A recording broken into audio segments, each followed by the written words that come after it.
Hola amigos, mi nombre es Estefanía Naranjo, soy estudiante de la Universidad Técnica Particular de Loja de la materia de Sociología Jurídica. En esta ocasión les voy a hablar sobre un artículo del doctor Carlos García Torres sobre el derecho y moral, una aproximación a los paralelismos entre Santo Tomás y Robert Alexi.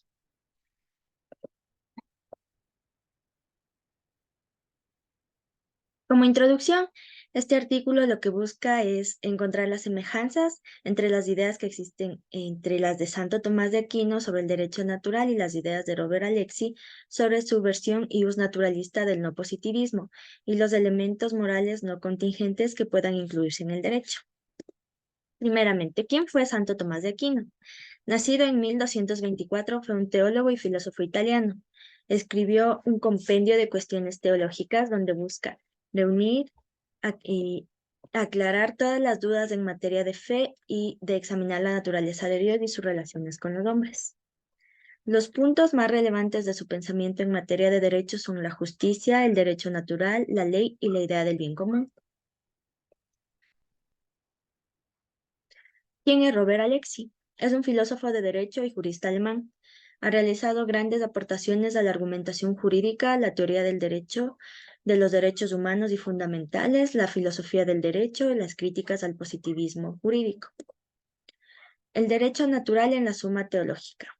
Para Santo Tomás, la ley sobrepasa el ámbito jurídico. Utiliza un enfoque lógico y señala que las leyes son tanto reglas como estándares que sirven para ordenar las cosas a un fin debido, siendo siempre fruto de la razón. Respecto al ámbito jurídico, la ley es efectiva si es aplicada a todos los que deban ser regulados por ella, y esto ocurre solo cuando la ley es promulgada y conocida por todos los hombres. Su definición de ley es que es más que una prescripción de la razón, en orden al bien común promulgada por aquel que tiene el cuidado de la comunidad. Para Santo Tomás, Dios es la fuente de toda razón humana, de donde se infiere que las leyes, al ser fruto de la razón, son fruto entonces de la voluntad divina. La justicia. Para Santo Tomás, cuando la razón impone su orden en las operaciones, nos encontramos frente a la justicia. La justicia aparece cuando se aplica la razón a los procedimientos y para establecer una regla razonable de justicia, hay que entender que existen extremos y medios y que la regla apunta justamente al medio que otorga la razón. De aquí parte la primera relación que se encuentra con las ideas de Alexi, relativas a la extrema injusticia como medida útil para justificar los derechos humanos.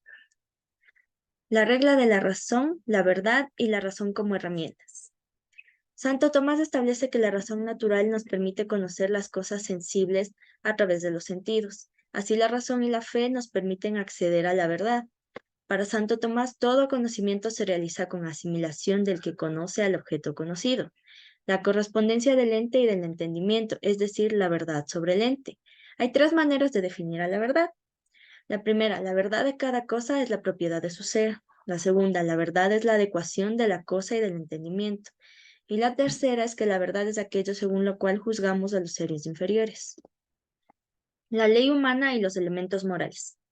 Para Santo Tomás hay dos tipos de leyes, la ley eterna y la ley humana. La ley eterna es toda creación regida por la razón divina, por lo que también se la conoce como ley divina.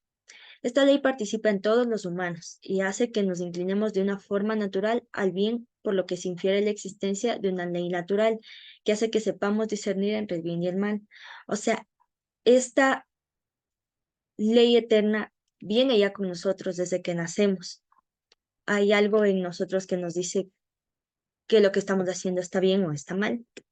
La ley humana, en cambio, son las normas hechas por los hombres y sirven para regir nuestra sociedad. Estas normas no siempre son perfectas, pues son hechas por hombres, justamente, y dependen de la intención del legislador al hacerla.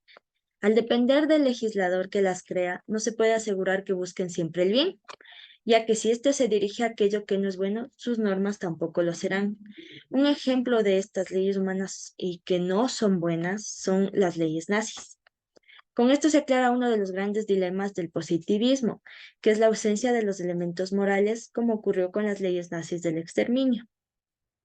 Santo Tomás establece dos razones por las que las leyes humanas pueden carecer de los verdaderos atributos de legalidad, por su autor o por su forma. Por su autor es cuando las leyes han sido expedidas por quien no tenía la capacidad para hacerlo, y por su forma es cuando estas leyes no gozan de atributos de igualdad y de proporcionalidad.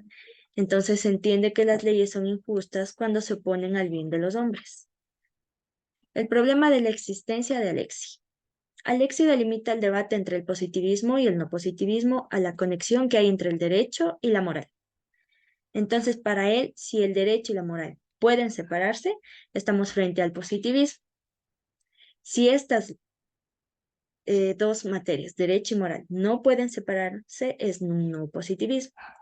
El positivismo contempla el derecho a la legalidad y a la eficacia social. El no positivismo contempla la legalidad, la eficacia social y además la corrección moral. El problema de la existencia. Aquí es donde Alexi intenta explicar que existen elementos morales que pueden dar lugar a la construcción de reglas morales válidas para todo tiempo y lugar. Las formas de no positivismo. Existe positivismo excluyente e incluyente. El excluyente rechaza cualquier intromisión de la moral y el incluyente acepta la inclusión de elementos morales. El no positivismo existe el excluyente, el superincluyente y el incluyente. El no positivismo excluyente quita toda validez a las leyes que son contrarias a la moral. El no positivismo superincluyente es el que bajo condiciones las cuestiones morales no pueden afectar la validez jurídica de la norma. Y el no positivismo incluyente es en el que los defectos morales pueden socavar la validez jurídica. Para él existe el no positivismo es el único defendible y se relaciona con el umbral de extrema injusticia. La injusticia extrema y la medida de la injusticia. Por ejemplo, Alexis señala que un caso de injusticia extrema es justamente el genocidio. Entonces, para poder demostrar que un hecho es extremadamente injusto, hay que relacionarlo siempre con los derechos humanos. Estos derechos humanos nos permiten medir la justicia. Por lo tanto, se infiere que todas las injusticias son violaciones a los derechos humanos. La tesis central de Alexis. Los derechos humanos constituyen el núcleo de la justicia, mientras que la justicia comprende más que derechos humanos. Aquí se muestra una relación con las ideas de Santo Tomás, quien explica que las virtudes se miden por las reglas de la razón, debiendo encontrarse en un justo medio. Para Alexis, en cambio, el elemento para medir la justicia son los derechos humanos, que en el caso de Santo Tomás sería la razón humana. Como conclusiones, se puede concluir que existe una relación entre las ideas de Santo Tomás y de Robert Alexis. Para Santo Tomás, la medida de la justicia es la razón, y para Alexis son los derechos humanos.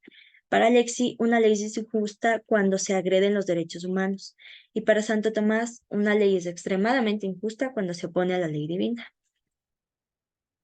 Muchas gracias por su atención.